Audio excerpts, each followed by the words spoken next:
तो सोमालिया से इस वक्त की बड़ी खबर आपको बता दें, सोमालिया में एक होटल पर कार बम से हमला किया गया है। सोमालिया में गोलीबारी में 9 लोगों की मौत की खबर सामने आ रही है और इस हमले में 47 अफराद बुरी तरह से जख्मी बताए जा रहे हैं।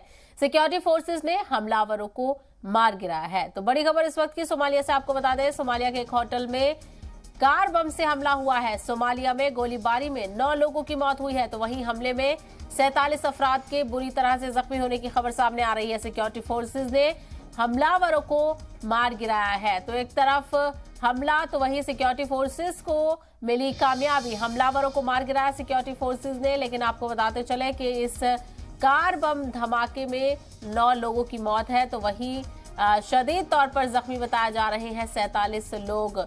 और ये सोमालिया से इस वक्त की बड़ी खबर आपको बता दें, सोमालिया के एक होटल पर कार बम से हमला किया गया है। सोमालिया में गोलीबारी में 9 लोगों की मौत हुई है। हमले में 47 अफराद बुरी तरह से जख्मी बताए जा रहे हैं, तो वहीं सिक्योरिटी फोर्सेस ने हमलावरों को मार गिराया है।